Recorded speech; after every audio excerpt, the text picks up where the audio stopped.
सलमान खान के farm house से दो नामालूम अफराद गिरफ्तार। बॉलीवुड के सुपरस्टार सलमान खान के फार्म हाउस में दाखिल होने की कोशिश करने वाले दो अफराद को गिरफ्तार कर लिया गया। भारतीय मीडिया रिपोर्ट्स के मुताबिक गुज़िश्ता चंद माह से सलमान खान को जानलेवा धमकियों का सामना है। इस सना में दो नामालूम अफराद ने सलमान खान के फार्म हाउस में दरख्त पर चढ़कर दाखिल होने की कोशिश की, जिन्हें मुंबई पुलिस ने गिरफ्तार कर लिया। मीडिया रिपोर्ट्स के मुताबिक ये वाकया 4 जनवरी को भारतीय रियासत महाराष्ट्र के शहर पैनवल में वाक़े अदाकार के फार्म हाउस में पेश आया था, जिसकी इतला पुलिस को फार्म हाउस के मैनेजर ने दी थी। फार्म हाउस के मैनेजर के मुताबिक इन्हें farm house security guard Mohammad Hasnain ने 4 फरवरी को शाम फोन करके इतला दी कि दो नामालूम अफराद बाउंड्री वाल को फलांग कर कंपाउंड में दाखिल होने की कोशिश कर रहे थे। मीडिया रिपोर्ट्स के मुताबिक गिरफ्तार होने वाले दोनों मुल्जिमान ने पुलिस को अपने फर्जी नाम राजेश कुमार और गुरु सिंह बताए, जबकि इन दोनों अफराद के पास से जाली शनाख्ती कार्ड भी बरामद हुए हैं। पुलिस के मुताबिक दोनों मुल्जिमान का कहना है कि वो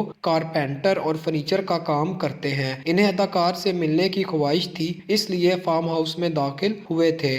पुलिस का कहना है कि इन्होंने दोनों मुल्जिमान के खिलाफ धोखाधड़ी जालसाजी का मुकदमा दर्ज कर लिया है। दूसरी तरफ बॉलीवुड स्टार सलमान खान का कहना है कि भारत में मिलने वाली कत्ल की धमकियों के बाद इन्हें दुबई महफूज लगने लगा है। एक भारतीय टीवी शो में सलमान खान ने शिरकत की और इनका कहना था कि सिक्योरिटी अदम तहफ़्फ़ुज़ से बेहतर है। वो जहां भी जाते हैं मुकम्मल सिक्योरिटी के साथ जाते हैं, लेकिन दुबई में किसी सिक्योरिटी की ज़रूरत महसूस नहीं होती। वहां पर मुकम्मल तौर पर महफूज महसूस होता है।